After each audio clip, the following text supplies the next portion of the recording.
Welcome everyone. It's been a while since the last reading stream, or a little while, but I'm going to try getting back to doing these regularly. Last week was just, if it wasn't the weather, it was family basically. So basically life happened last week, but we're now back on a relatively normal schedule. I normally would have done a gaming stream as well this evening, however, because of, again, time constraints, I was only able to do one stream, and I picked the reading stream to do tonight. Hopefully tomorrow I can do both a gaming stream and a reading stream, but we'll see. The only stream I will do Wednesday will be the Worldwide Weird stream on YouTube. Maybe a reading stream Thursday evening, because I have to get up early the next day, Friday. But if no stream, then definitely returning to streaming Friday evening. Hopefully to do, again, both a gaming and a reading stream. We left off at Chapter 2 of Fellowship of the Ring. Bilbo has left Hobbiton. It's been 17 years since he left. We are now finding out that the magic ring he found in the Hobbits is the one ring once held by the Dark Lord Sauron, and it has now been tasked to Frodo, basically, to get it out of Hobbiton. Not just for his sake, but for the sake of the Hobbits, because now the Dark Lord has realized where the ring is. So without further ado, let's begin Chapter 3. Now, I remember one of you last week mentioned how you didn't realize, or you forgot, how much had been changed from the books to the movies. Well, a bit more. Never met Sean Astin, Jarrell, but welcome everyone. So I continue. Chapter 3. 3 is company.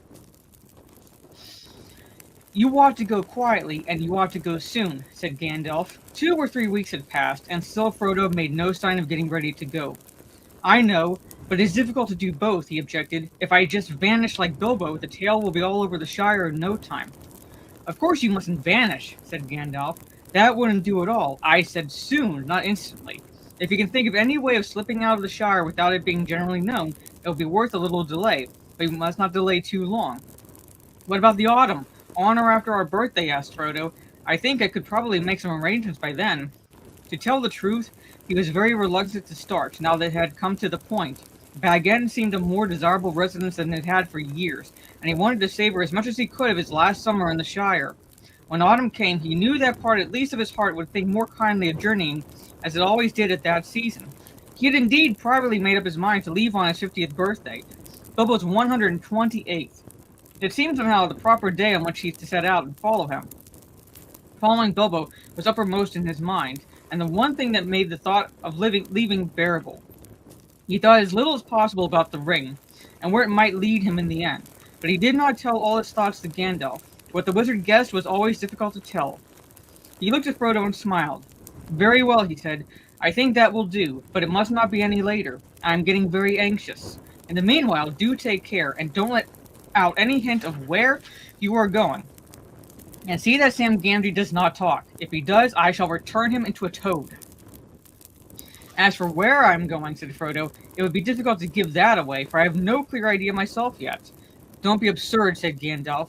I'm not warning you against leaving an address at the post office, but you are leaving the Shire, and that should not be known until you are far away, and you must go, or at least set out, either north, south, west, or east, and the direction should certainly not be known.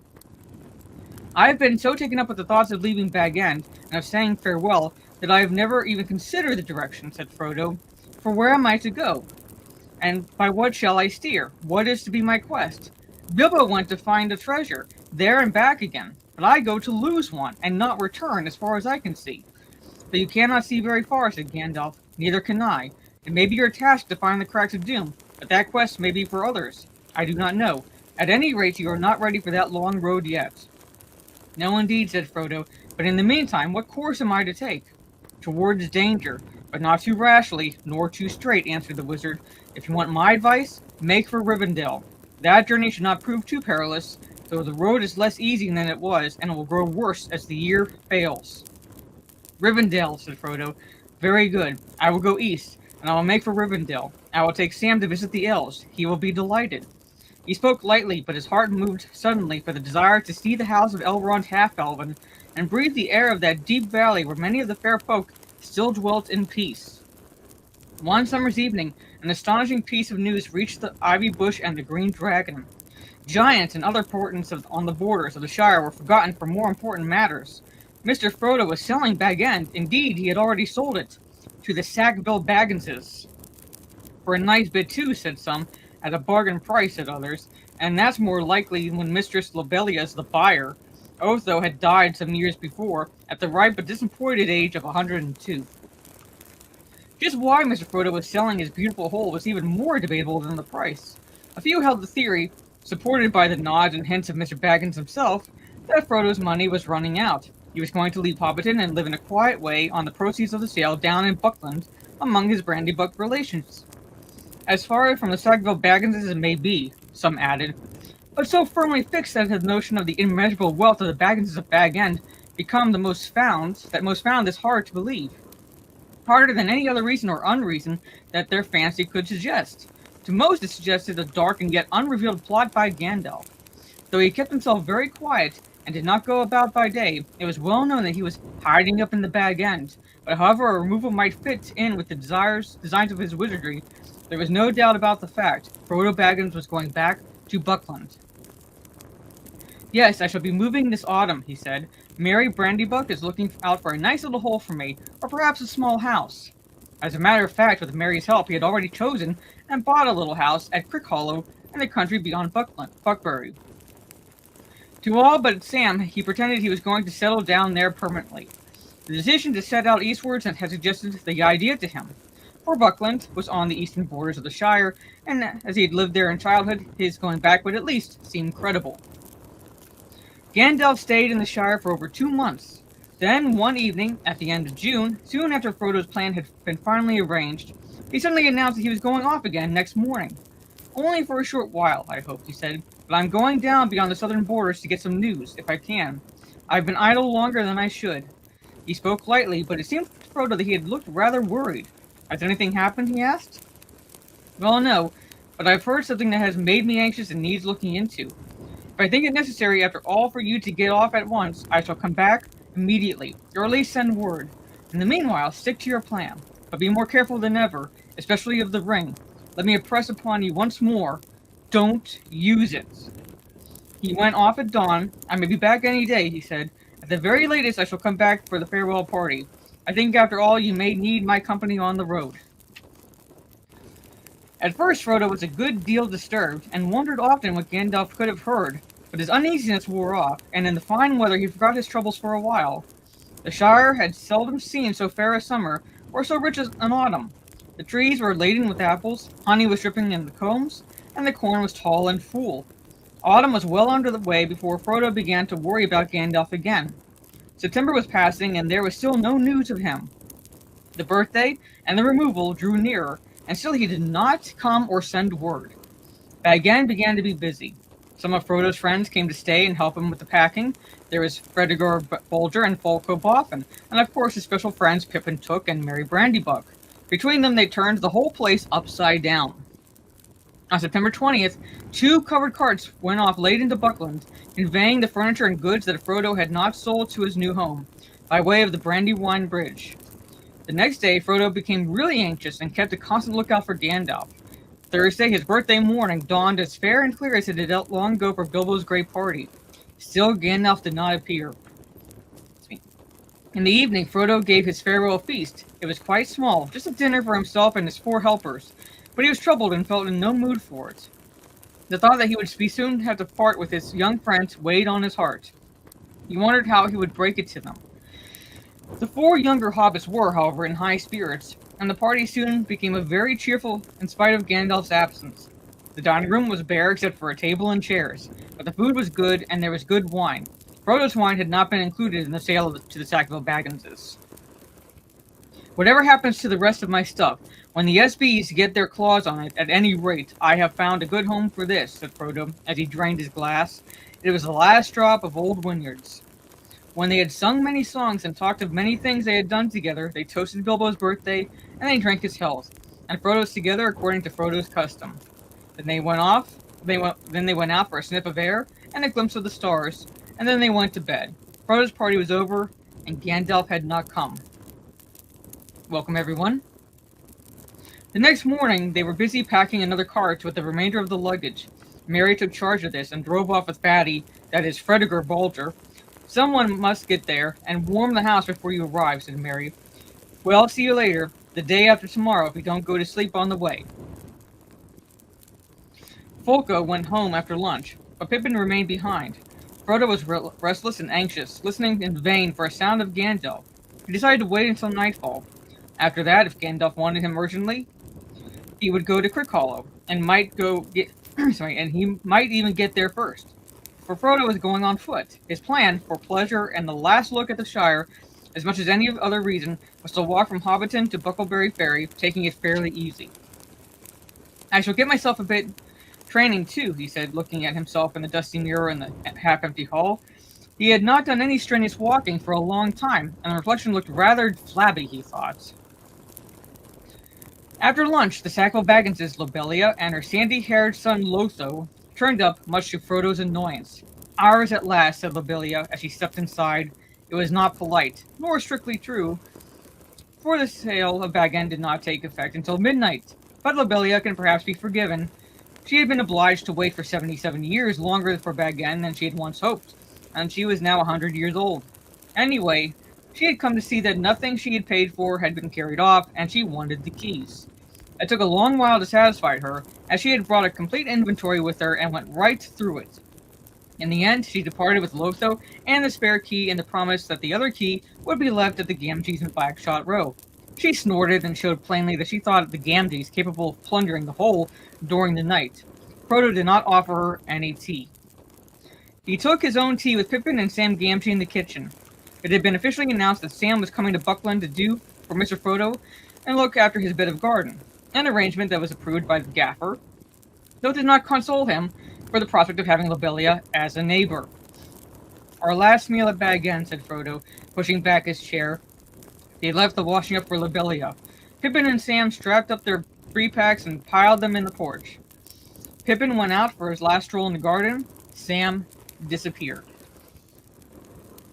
The sun went down. Bag End seemed sad and gloomy and disheveled. Frodo wandered around the familiar rooms and saw the light of the sunset fade on the walls, and shadows creep out of the corners. It grew slowly dark indoors. He went out and walked down to the gate at the bottom of the path, and then on a short way down the hill road. He half expected to see Gandalf come striding up through dusk. The sky was clear, and the stars were growing bright. It's going to be a fine night, he said aloud. That's good for a beginning. I feel like walking. I can't bear any more hanging about. I'm going to start, and Gandalf must follow me. He turned to go back, and then stopped, for he heard voices just around the corner by the end of the Bagshot Row. One voice was certainly the old gaffer's. The other was strange, and somehow unpleasant. He could not make out what it said, but he heard the gaffer's answers, which were rather shrill. The old man seemed put out. No, Mr. Baggins has gone away. Went this morning, and my Sam went with him. Anyway, all his stuff went. Yes, sold out and gone, I tell ye. Why? Why, it's none of my business or yours. Where to? That ain't no secret. He's moved to Bucklebury, or some other place, away down yonder. Yes, it is. A tidy way. I've never been so far myself. There's queer folks in Buckland. No, I can't give you no message. Good night to you. Footsteps went away down the hill. Frodo wondered vaguely why the fact that they had not come up the hill seemed a great relief. I am sick with questions and curiosity about my doings, I suppose, he thought. What an inquisitive lot they all are. He had half a mind to go and ask the gaffer who the inquirer was, but he thought better, or worse of it, and turned and walked quickly back to Bag End. Pippin was sitting on his pack on the porch. Sam was not there. Frodo stepped inside the dark door. Sam, he called. Sam, time. Coming, sir, came the answer from far within, followed soon by Sam himself, wiping his mouth. He had been saying farewell to the beer. He had been saying farewell to the beer barrel in the cellar. All aboard, Sam, said Frodo. Yes, sir. I'll last for a bit now, sir. Frodo shut and locked the round door and gave the key to Sam. Run down with this to your home, Sam. Then cut along the row and meet us as quick as you can at the gate and the lane beyond the meadows. We are not going through the village tonight. Too many ears pricking and eyes prying. Sam ran off at full speed. Well now, we're off at last, said Frodo. They shouldered their packs and took up their sticks and walked around the corner to the west side of Bag End. Goodbye, said Frodo, looking at the dark blank windows. He waved his hand and then turned and, following Bilbo, if he had known it, hurried after Peregrine down the garden path. They jumped over the low place in the hedge at the bottom and took to the fields, passing into the darkness like a rustle in the grasses.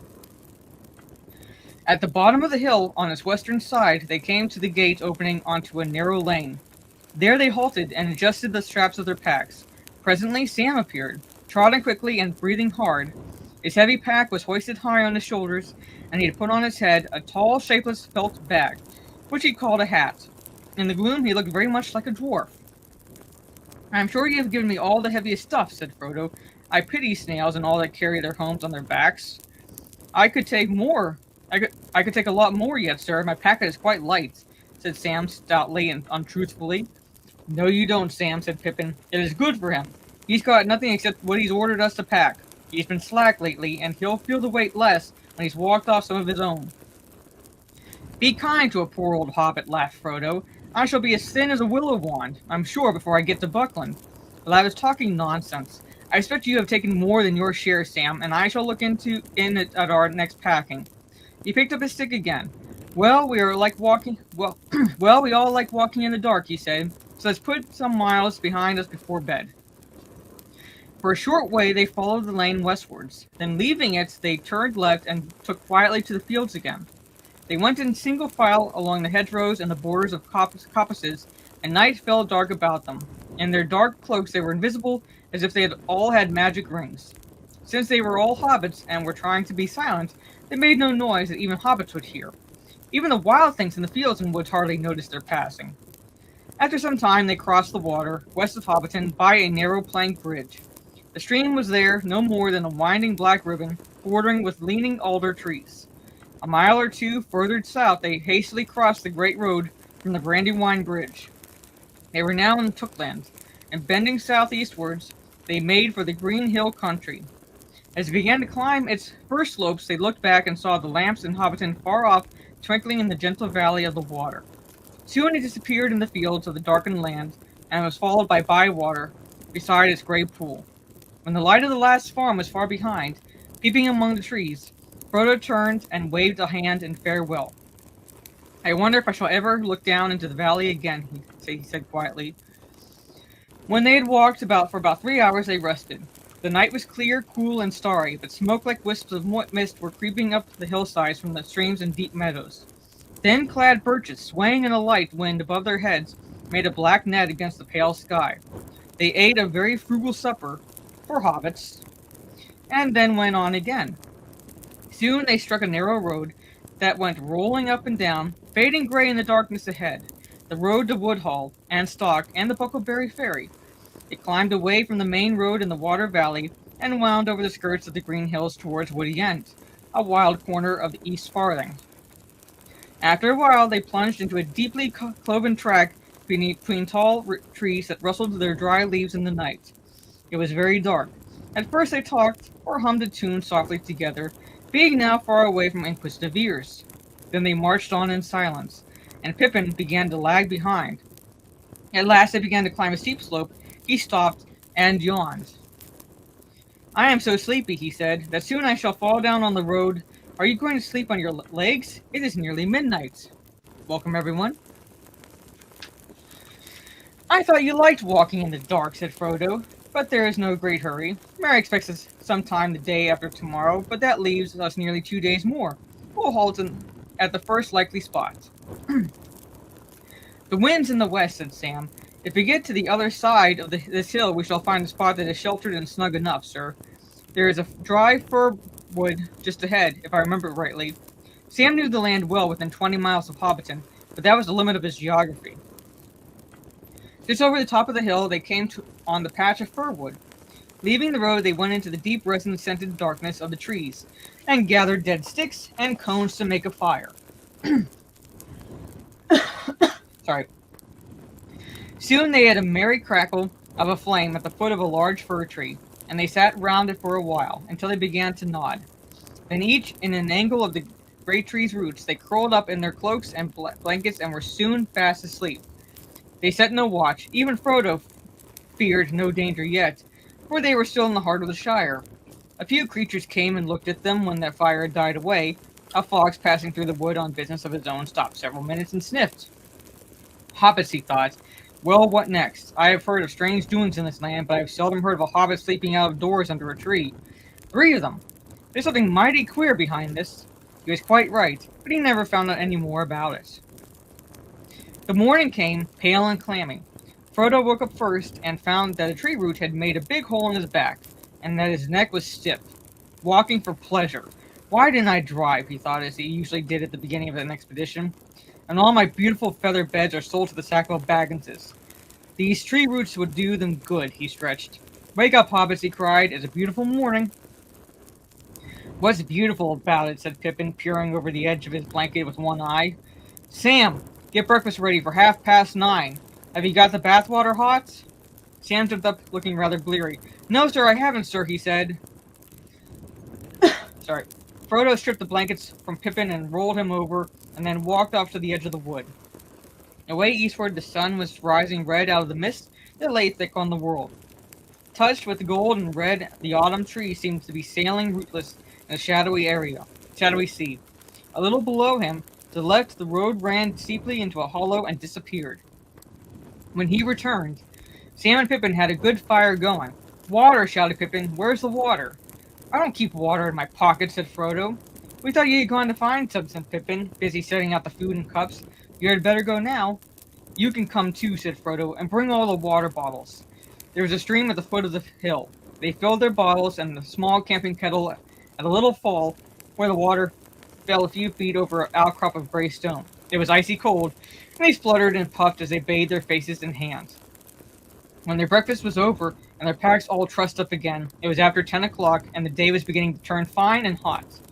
They went down the slope and across the stream where it dived under the road, and up the next slope and up and down another shoulder of the hills, and by that time their cloaks, blankets, water, food, and other gear already seemed a heavy burden. The day's march promised to be warm and tiring work. After some miles, however, the road ceased to roll up and down. It climbed to the top of a steep bank in a weary zigzagging sort of way, and then prepared to go down for the last time.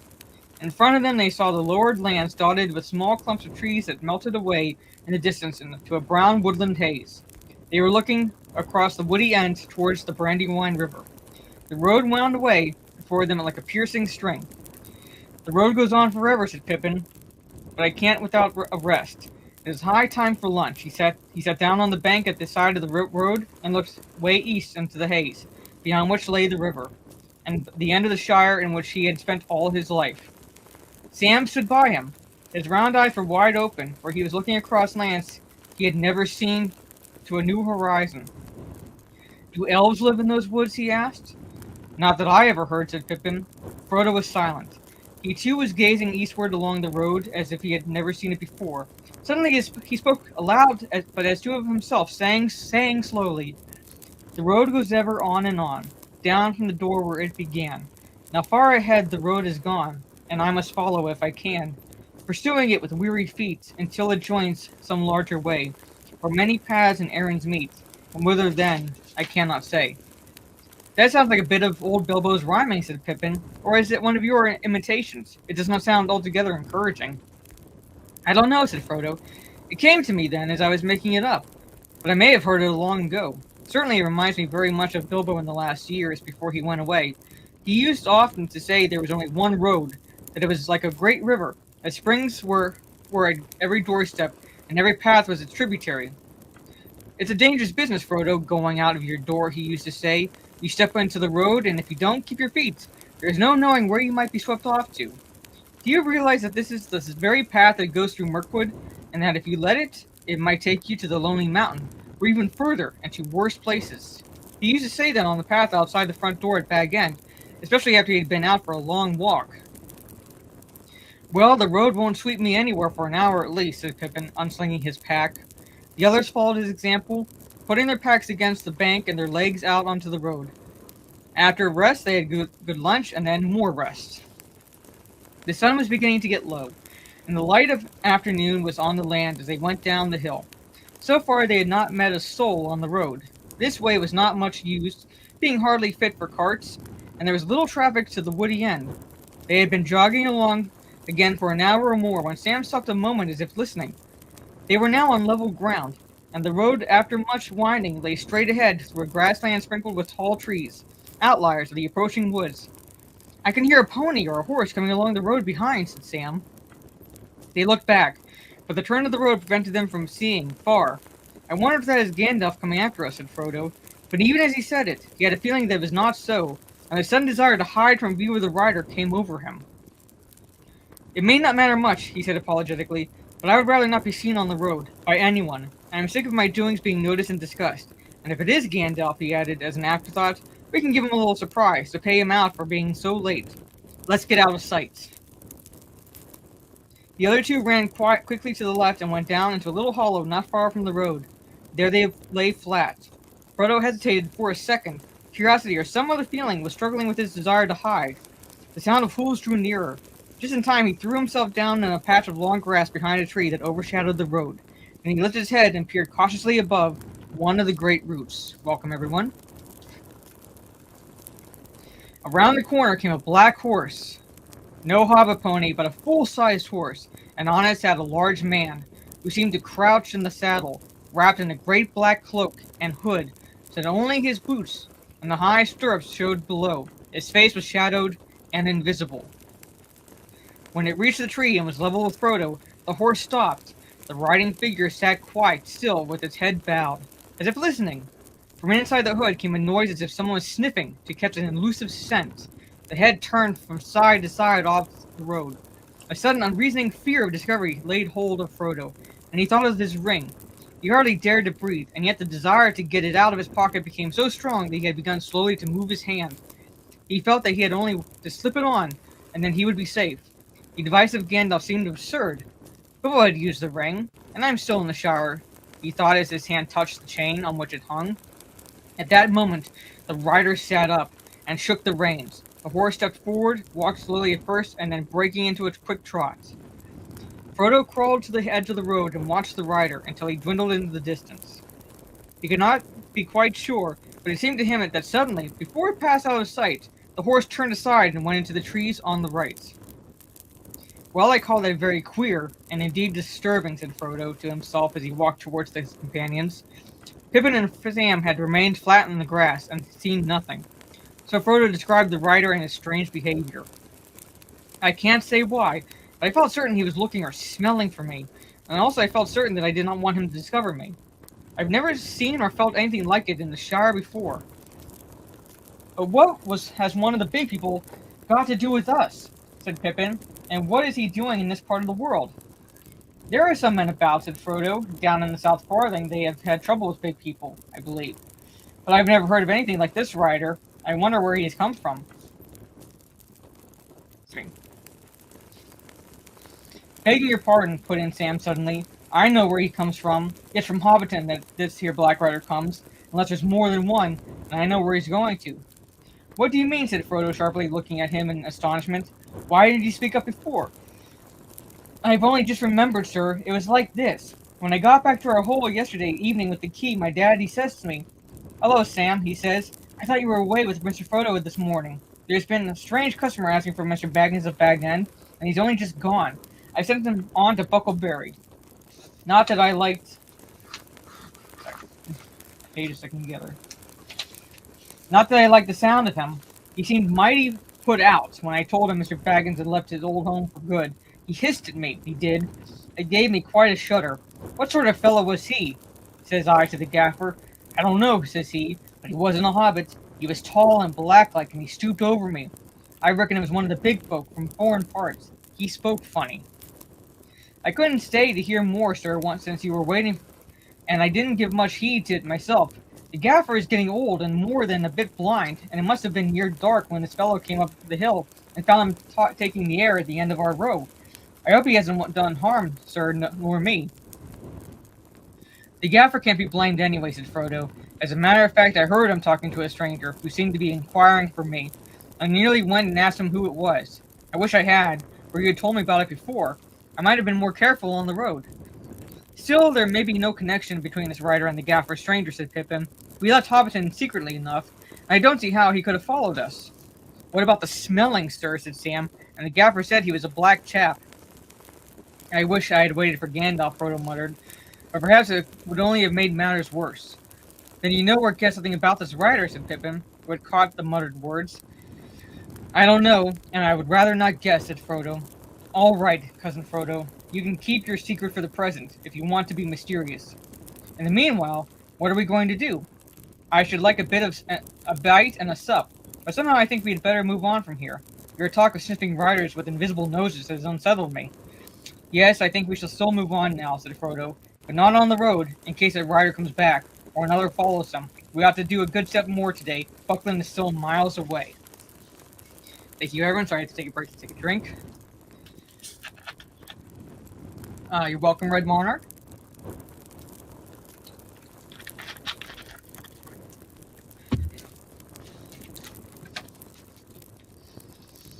The shadows of the trees were long and thin on the grass as they started off again. They now kept a stone's throw to the left of the road, and kept out of sight of it as much as they could. But this hindered them, for the grass was thick and tussocky, and the ground uneven, and the trees began to draw together into thickets. The sun had gone down red behind the hills at their backs, and evening was coming on before they came back to the road at the end of the long level, over which it had run straight for some miles. At that point it bent left and went down into the lowlands of the Yale, making for a stalk. The lane branched right, winding through a wood of ancient oak trees on its way to Woodhall. That is the way for us, said Frodo. Not far from the road meeting they came on a huge hulk of a tree. It was still alive and had leaves on the small branches that had put out round the broken stumps of its long fallen limbs. But it was hollow, and it could be entered by a great crack on the side away from the road. The hobbits crept inside and sat there upon a floor of old leaves and decaying wood. They rested and had a light meal, talking quietly and listening from time to time. Twilight was about them as they crept back to the lane. The west wind was sighing in the branches. Leaves were whispering. Soon the road began to fall gently but steadily into the dusk. A star came out above the trees in the darkening east before them.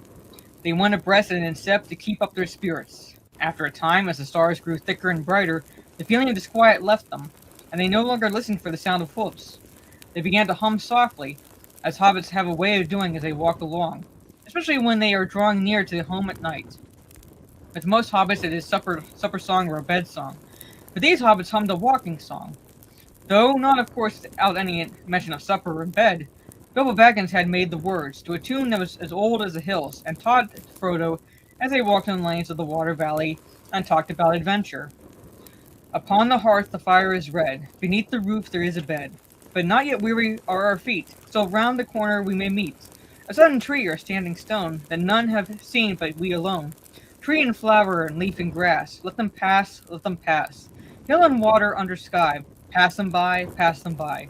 So round the corner there may wait a new road or a second secret gate. And though we pass them by today, tomorrow we may come this way, and take the hidden paths that run towards the moon or to the sun. Apple, thorn, and nut, and slow, let them go, let them go. Sand and stone and pool and dell, fare you well, fare you well. Home is behind, the world ahead, and there are many paths to tread, through shadows to the edge of night, until the stars are all alight. Then world behind and home ahead, we'll wander back to home and bed. Mist and twilight, cloud and shade, away shall fade, away shall fade. Fire and lamp, and meat and bread, and then to bed, and then to bed. The song ended. And now to bed, and now to bed, sang Pippin in a high voice. Hush, said Frodo. I think I hear hoofs again. They stopped suddenly and stood as silent as tree shadows, listening. There was a sound of hoofs in the lane, some way behind, but coming slow and clear down the wind. Quickly and quietly they slipped off the path and ran into the deeper shade under the oak trees.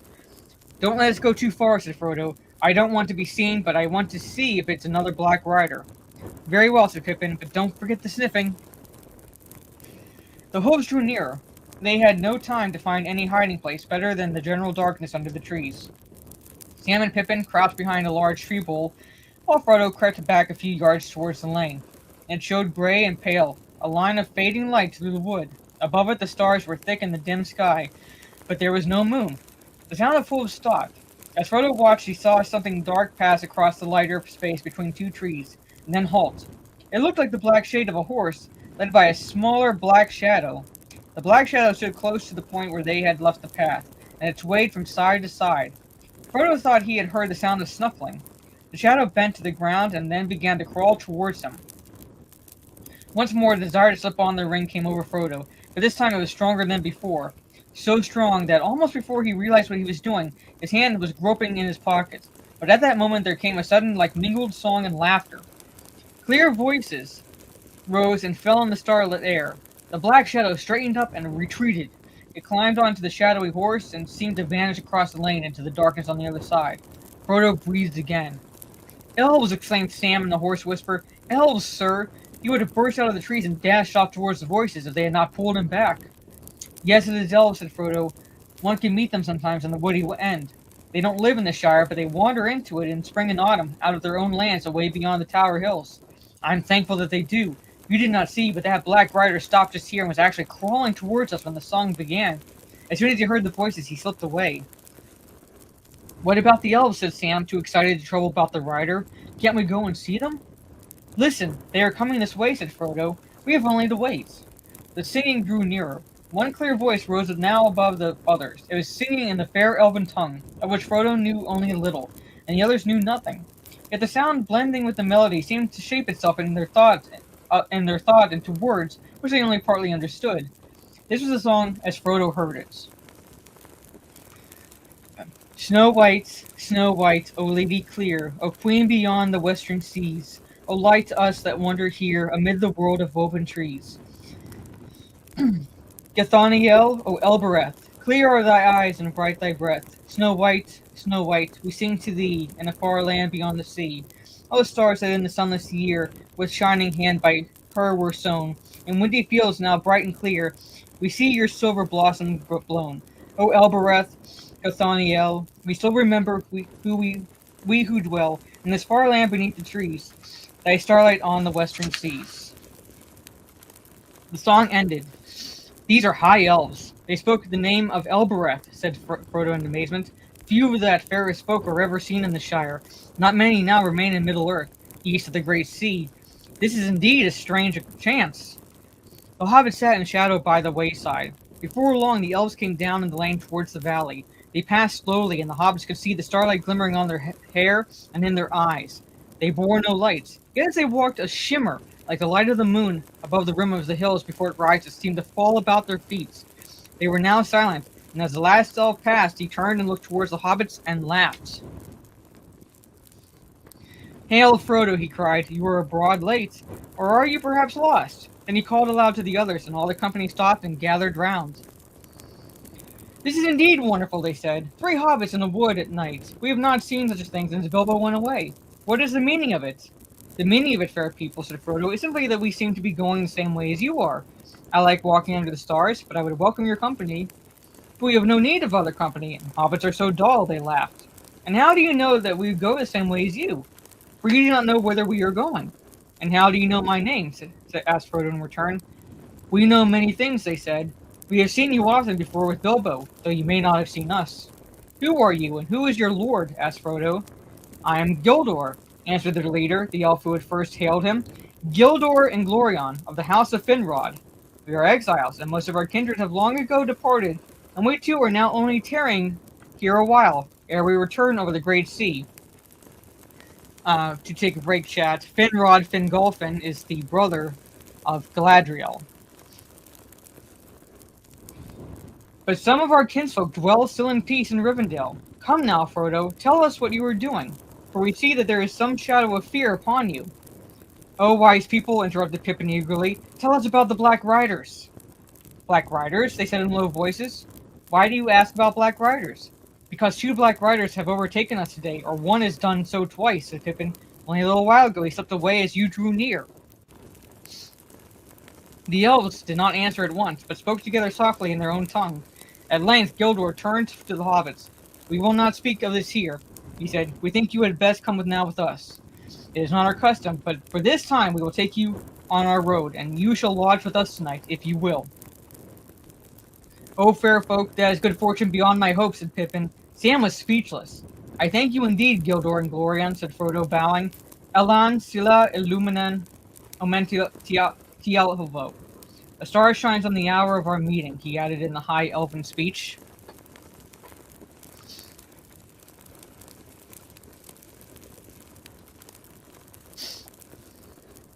"Be careful, friends," cried Gildor, speaking. "Speak no secrets. Here's a scholar in the ancient tongue. Bilbo was a good master. Hail, elf friends, he said, bowing to Frodo. Come now with your friends and join our company. You had best walk in the middle so that you may not stray. You may be weary before we halt. Why, where are we going? Asked Frodo. For tonight we go into the woods on the hills above Woodhall. It is some miles, but you shall have a rest at the end of it, and that will shorten your journey tomorrow. They now marched on again in silence, and passed like shadows and faint lights. For elves, even more than hobbits, could walk when they wished without sound or footfall. Pippin soon began to feel sleepy, and staggered once or twice, but each time a tall elf at his side put out his arm and saved him from a fall.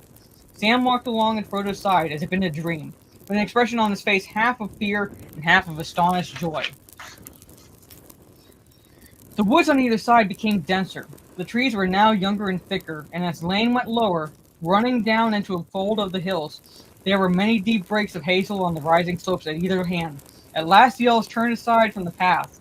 A green ride lay almost unseen through the thickets on the right, and this they followed as it wound way back up the wooded slopes onto the top of a shoulder on the hills that stood out in the lower lands of the river valley. Suddenly they came out of the shadow of the trees, and before them lay a wide space of grass, gray under night.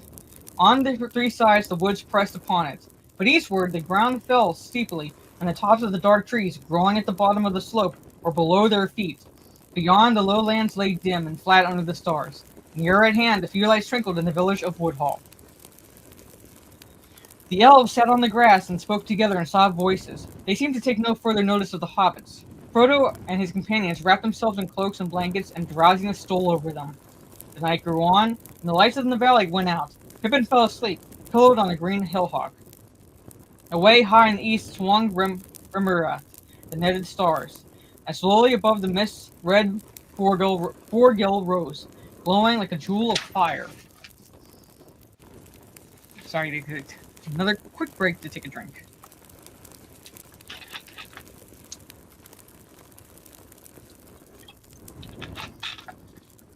Cold weather makes my throat dry. Then, by some shift of airs, all the mist was drawn away like a veil, and there leaned up, as he climbed over the rim of the world, the swordsman of the sky, Menelvagar, with his shining belt. The elves all burst into song. Suddenly under the trees, a fire sprang up with a red light. Come, the elves called to the hobbits. Come, now's the time for speech and merriment. Pippin sat up and rubbed his eyes. He shivered. There's a fire in the hall, and food for hungry guests, said an elf standing before him. At the south end of the greenwood, there was an opening. There the green floor ran into the wood and formed a wide space like a hall, roofed by the boughs of trees. Their great trunks ran like pillars down each side. In the middle there was a wood fire blazing, and upon the tree pillars torches with lights of gold and silver were burning steadily. The elves sat around the fire upon the grass or upon the sewn rings of the old trees, or the trunks. Some went to and fro, bearing cups and pouring drink. Others brought food on heaped plates and dishes. This is poor fare, they said to the hobbits, for we are lodging in the greenwood far from our halls. If ever you are our guests at home, we will treat you better. It seems to me good enough for a birthday party, said Frodo. Pippin afterwards recalled little of either food or drink, for his mind was filled with the light upon the elves' faces, and the sound of voices so various and so beautiful that he felt in a waking dream. But he remembered that there was bread, surpassing the savor of a fair white loaf to one who was starving, and fruits sweet as wild berries, and richer than the tended fruits of gardens. He drained a cup that was filled with a fragrant draught, cool as clear as fountain, golden as a summer afternoon. Sam could never describe in words, nor picture clearly to himself what he felt or thought that night, though it remained in his memory as one of the chief events of his life. The nearest he ever got was to say, "Well, sir, if I could grow apples like that, I would call myself a gardener." But it was the singing that went to my heart, if you know what I mean. Frodo sat, eating, drinking, and talking with delight, but his mind was chiefly on the words spoken. He knew a little of the elf speech and listened eagerly. Now and again he spoke to those that served him and thanked them in their own language. They smiled at him and said, laughing, "Here is a jewel among hobbits." After a while, Pippin fell fast asleep, and was lifted up and borne away to a bower under the trees. There he was laid upon a soft bed and slept the rest of the night away. Sam refused to leave his master. When Pippin had gone, he came and sat curled up at Frodo's feet, where at last he nodded and closed his eyes. Frodo remained long awake, talking with Gildor. Gildor, I should say. They spoke of many things, old and new, and Frodo questioned Gildor much about happenings in the wide world outside the Shire. The tidings were mostly sad and ominous, of gathering darkness, the wars of men, and the flight of the Elves. At last Frodo asked the question that was nearest to his heart. Tell me, Gildor, have you seen Bilbo since he left us? Gildor smiled. Yes, he answered. Twice. He said farewell to us on this very spot, but I saw him once again, far from here. He would say no more about Bilbo, and Frodo fell silent. You do not ask me, or tell me much of the concerns yourself, Frodo, said Gildor, but I already know a little, and I can read more in your face and in thought behind your questions. You are leaving the Shire, and yet you doubt that you will find what you seek, or accomplish what you intend, or that you will ever return. Is that so? It is, said Frodo, but I thought my going was a secret known only to Gandalf and my faithful Sam. He looked down at Sam, who was snoring gently. The secret will not reach the enemy from us, said Gildor. The enemy, said Frodo? Then you know why I am leaving the Shire.